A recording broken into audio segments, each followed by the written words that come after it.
Good evening. Welcome to Equity Access News, your home for all your financial insights and real-time stock quotes. Let's get to business. Econet bemoans the macroeconomic challenges in Zimbabwe. In a Twitter statement, the company highlighted that their voice tariffs have only gone up by 33%, while the cost of fuel has gone up by 500%, and the currency is lost over 900% in value to date. The telecom giant also highlighted how they are only getting 25% of the required fuel to run their generators. Econet has 1,300 bases which run on generators for over 18 hours a day and consume 2 million liters of fuel every month. The company in the same statement also highlighted that they need about $60 million to upgrade their equipment as well as convert their sites to solar. The latest Zimre numbers are in, and the latest Zimre numbers for the first half are in, and they show that the Zimre collected $652 million in tax revenue for the period. As much as these numbers are good to look at, they are highly inflated. A shortfall in the numbers is that the CPI measure used as a deflator is one that is officially computed by Zimstat. Zimstat has often been criticized as understated in their statistics. Some estimates of inflation run close to double the present rate of 157% of officially supplied, and relying on an underestimated inflation figure would therefore overstate the real GDP growth as measured by the VAT collections on local sales. Zimplow released its financial results for the first half of 2019, recording a revenue growth of 78%, coming in at $36.2 million, while the profit after tax came in at $15.3 million, which is an 831% increase from the prior year. The positive performance was attributed to their good working capital posture and sales mix, as well as they benefited from their export sales, which were very high for the period. Zimplow operates through 5 divisions, namely Bazem, Millibrand, City Boats, PowerMac, as well as FarmMac. Millibrand unit revenues went up from $3.3 million for the period to $10.3 million, mainly due to the sales mix, which was 56% of its exports and 44% local sales. PowerMac also benefited from the ongoing electricity shortages, with their generators selling from 22 in the previous year to 44 in this year, while their revenue also scaled to 235% for the period, to recording at $3.4 million in profit before tax, coming in, revenue scaled up 235% to $3.4 million, with profit before tax coming in at $1.6 million. Sorry for that. And in addition, the City Boats revenue went up 77% to $1.5 million, whilst profit before tax came in at $1.1 million. However, the unit recorded a change in the sales mix, with mild steel boats down 58%, while high tensile boats volumes doubled. Bazem had a depressed performance during the period under review, with revenue and profit before tax coming in at $7.4 million and $1.7 million respectively. Whole goods were down 74% on the last compared to last year, where parts were sold up to 46%. Government is set to introduce a fuel stabilization fund.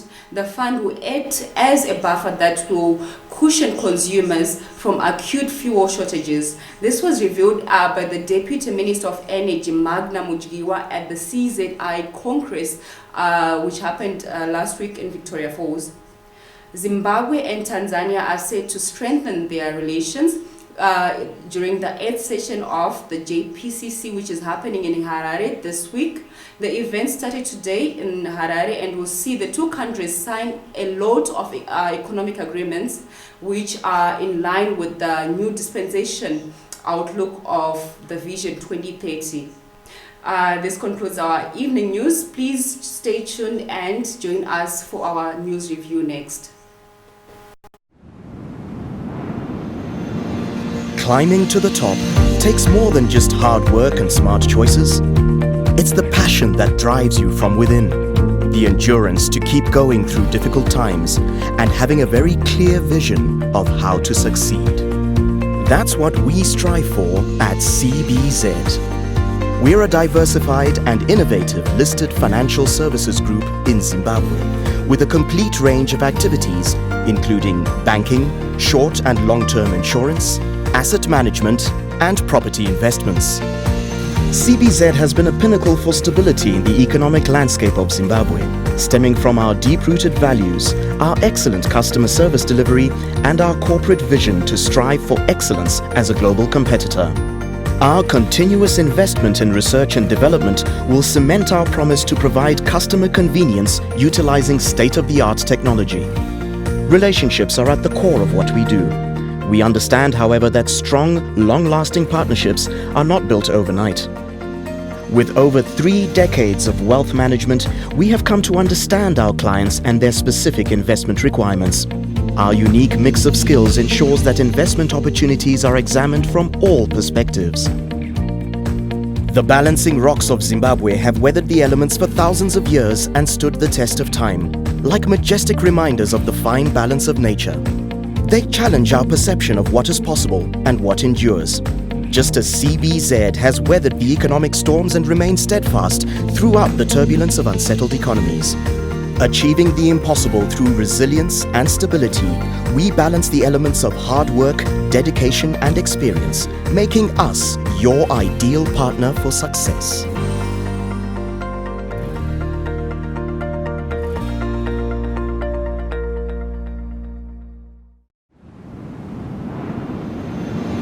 Climbing to the top takes more than just hard work and smart choices. It's the passion that drives you from within, the endurance to keep going through difficult times, and having a very clear vision of how to succeed. That's what we strive for at CBZ. We're a diversified and innovative listed financial services group in Zimbabwe with a complete range of activities including banking, short and long-term insurance, asset management, and property investments.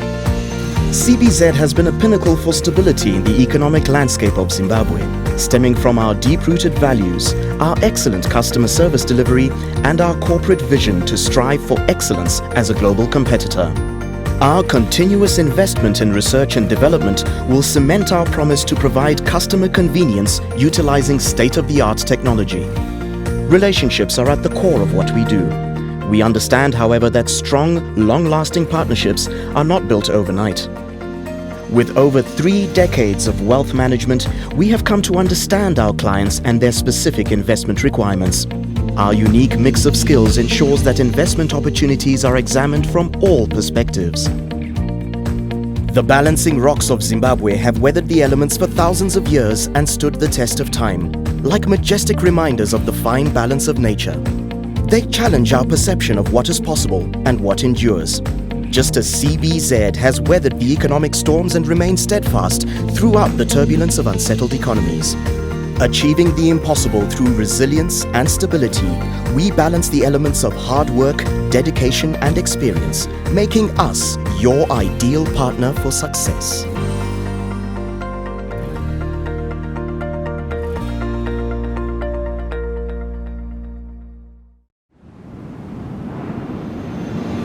Climbing to the top takes more than just... Welcome back to our news review. Here with me is Tinashe Kaluo, our economist. Hi Tinashe, how are you doing tonight?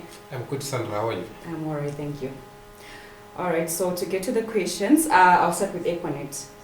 They, like last week, they're still, crying foul on the Zesa situation. And they're saying they need $60 million to actually convert their sites to solar system, powered sites. And they have like 1,300 bases which use generators, and they're only getting 25% of the fuel that they require. What do you suggest could be done by the entity to make sure that they don't underutilize their services as well as stay afloat? Yeah, thank you, Sandra, for that. But if you look at what's happening in this environment, I actually think that it's not only Econet that is facing, this same situation. There are so many companies in the same predicament. Yes. You look at even in the manufacturing sector, there are some, companies that are now operating at below 15% capacity due to these electricity challenges. But if you look at in the telecoms industry, the issue of power outages is actually a concern. But if you look at how Econet has been managing its infrastructure, you have seen much of its boosters which are dotted around the country. They were are mostly being powered by either your electricity, or when there is no electricity, then by generators. So that model, when there is no a reliable power, it means that it's actually a costly model. So I think that investment towards having solar as the main power, I think it's something that is will add into cost efficiency, as well as will smoothen its operations. But you see that investing in that form of energy, it's something that is that is costly, but it will be a once-off investment that I think in the long term it will not be able to provide some future benefits. But looking as for now, like to say, what can they do in the face of this harsh economic environment? Investing in that, I think it should be something that might be done gradually, and I think they should try maybe to continue lobbying the government and even relevant authorities to find some solutions, maybe to stabilize the issue in the shortest period. But I'm hopeful that the current coming rainy season might be a better season, where we might see dam levels try maybe to see an increase in dam levels. Then we might see the generation capacity from the main source, which is your Kariba, maybe increasing. Then we are also seeing some expansion projects that are being undertaken at Wange Thermal Power Station. Maybe they might come on board by year end. So together with even investments by other private players, I think they might help to increase electricity generation capacity. Well, like you, I also hope that we get better rainfall this season. Yes. They also highlighted that their voice tariffs have only gone up by 33%, while our currency is lost, and our currency value has gone up by over 900%, and the fuel price has also gone up by over 500%. Do you think they are implying that they are undercharging the people, or that they should actually be, the voice tariffs should go higher? What do you think that statement implies? I think what Econet, especially if you consider that a statement is trying to say indirectly, is saying that there is this cost push inflation, which is actually emanating from these power outages, high cost of fuel, as well as this loss in value of our local currency. But at the same time, I think companies should be sometimes responsible as well as rational. You look at the balance, consumers' incomes, they are depressed due to this hyper or high inflation. So if you try to balance the two, you might as well, Econet might be motivated to increase its tariffs, especially for voice. But looking at the levels of incomes for individuals, you have seen salaries, they haven't gone or they haven't moved that much. So we are in an environment where demand is suppressed. Then on the supply side, costs are escalating. So I think what Econet should try to do is maybe to strike a balance between its pricing, as well as maybe just to remain afloat or to stay afloat in business. Well said. All right, Zimra, it released its half-year financial results, and its tax revenues went up to $652 million. Does that mean that Zimbabwe is performing well, or do you think the figure is inflated in any way? What's your take on the report? If you look at most of, let's say, tax revenue per se, like your value-added tax, especially on local sales, they have got a component in them of that of inflation. You find that tax revenue is a function of the actual turnover as well as the pricing in that economy. So you are seeing an economy over this past 6 months which has been experiencing high inflation, which was mainly a result of that policy inconsistencies, as well as a currency news that is losing value at a high rate. So we have seen prices are going up and companies actually enjoying an inflation-driven revenue. So this is actually transferring, or this is what we are seeing at play in terms of Zimre numbers. I think I've looked at the value VAT on local sales, which I normally use as a proxy to economic performance.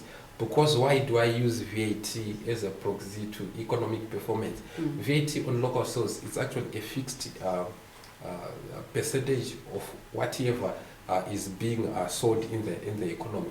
So to me, it's more of a de facto measure of of your domestic demand, or of your total consumption within the economy. So we have seen that in Q1 of 2019, that revenue that was collected from local sales as value-added tax, it was something around $222 million. Then $222 million, some might argue that in Q1 there was a component of both, the portion being in US dollars. You find that in the most part of Q1, January and February, we are mostly a dollarized economy. So all that revenue was in what? In US dollars. Then from the 25th of February, when we introduced officially the interbank market, that's where we are finding that some of that component now wasn't in US dollars. So if you take into consideration those dynamics, you find that in US dollar terms, that amount was equivalent to something around 198 million US dollars. Then in Q2, using that same argument, we found that Zimre collected something around 430 million as VAT on local sales. Then the prevailing rate over that period in Q2, from the end of your March 2019 to end of June, the interbank rate, actually the average was something around 4.4. $1 US equivalent to your 4.4 local dollars.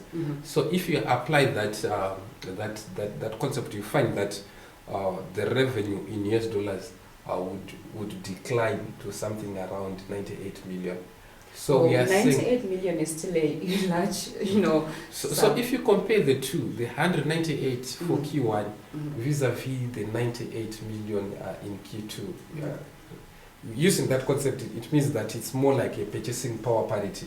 So if you look at that, we are seeing that there is actually a large decline in terms of revenue, using that perspective.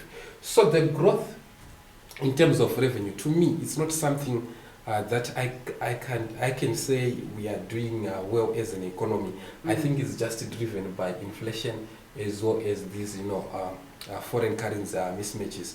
But looking at the numbers, and if you dissect them deeply, I actually say that we are actually deep into recession. And this is actually supported by what's happening on the actual ground. We have seen companies, especially those cooking manufacturing companies, actually reporting that they are operating at below 15% capacity. We have seen even gold deliveries, they are actually are trailing down. We have seen even the mining sector. If you compare half-year performance vis-a-vis last year, same period, we are seeing that performance is actually 20% down.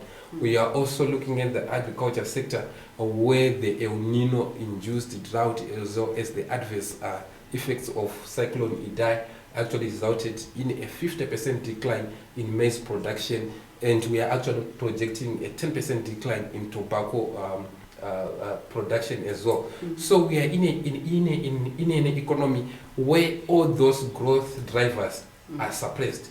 So in terms of this revenue that we are seeing from Zimre, much of it is driven by inflation as well as those austere taxes, your 2% tax, as well as the increase in duties, that those import duties as well.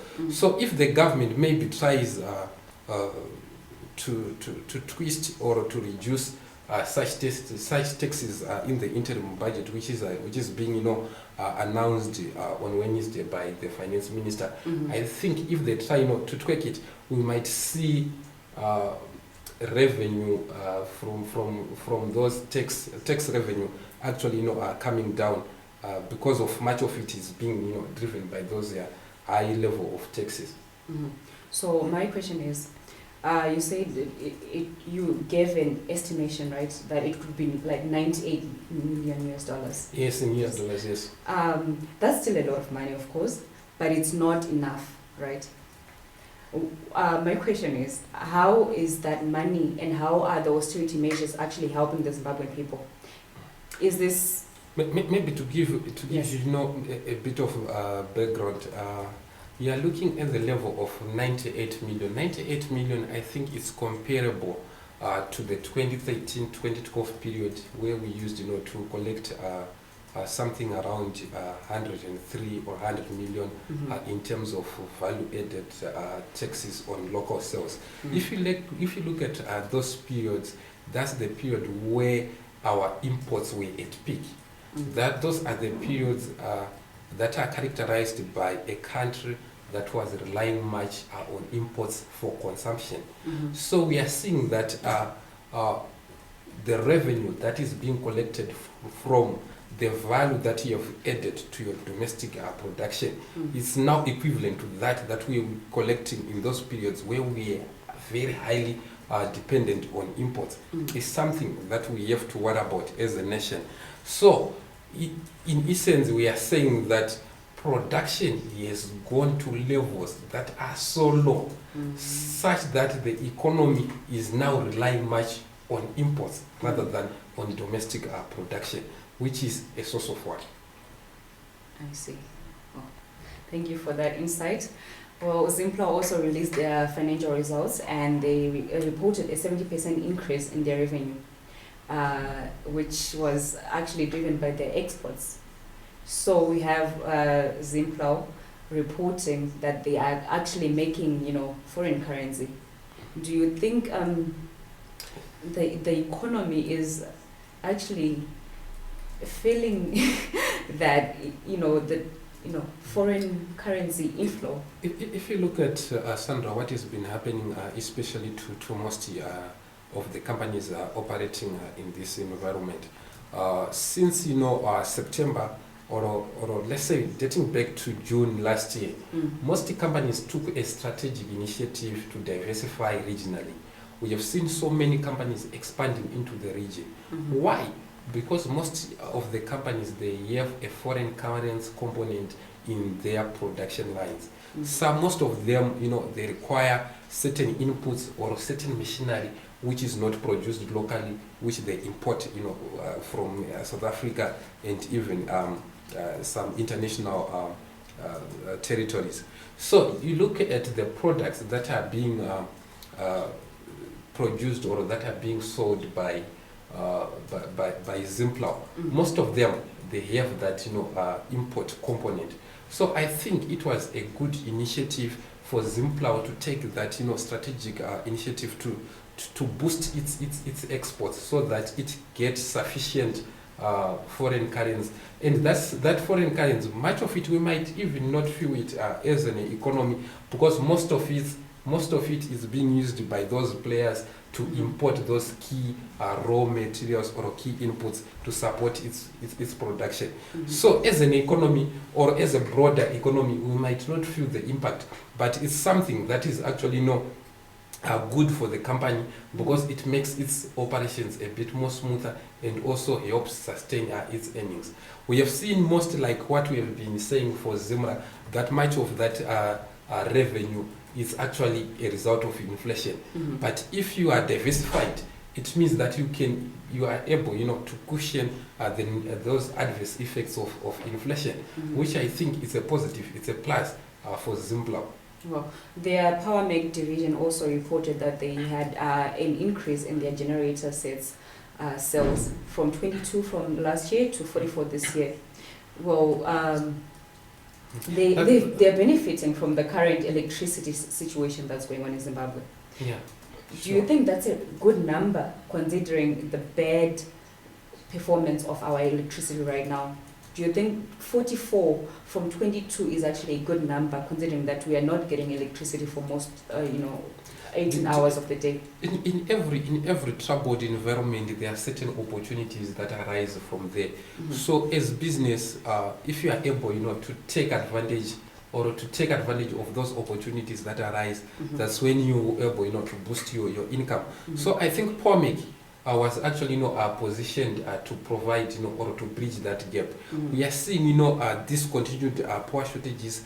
Everyone who is into production, yes, would need a generator or something to back up for those power shortages. So I think going forward, PowerMake, we might see even its revenue maybe trending upwards from your spares sales and even some other new products that it will be offering. So I think it's actually on a good footing, looking at what's transpiring in the economy. Excellent. All right, the government is also set to introduce a fuel stabilization fund.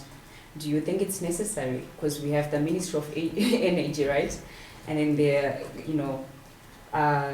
introducing this 7-member fuel stabilization fund.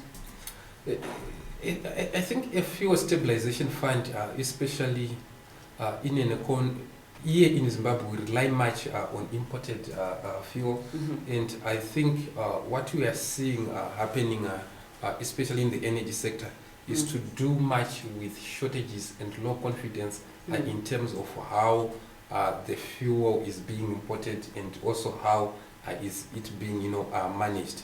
Traditionally, we used to have NOIC actually managing both the infrastructure as well as the importation of all the fuel that's required in this country. But we also had private players as well importing on their own, or also augmenting government in terms of stabilizing the fuel sector.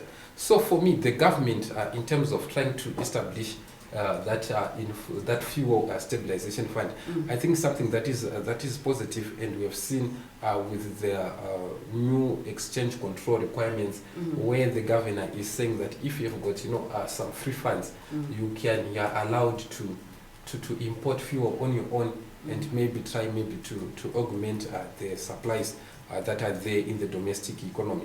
So I think that fund will be able, would actually be able to pull the funds together of individual players, such that it will smoothen the importation of fuel and maybe try to stabilize the fuel crisis.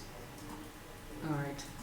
Thank you for your time, Tinashe. This concludes our news review. Thank you for watching. This concludes our news review. Join us tomorrow as we go on our news. Good night.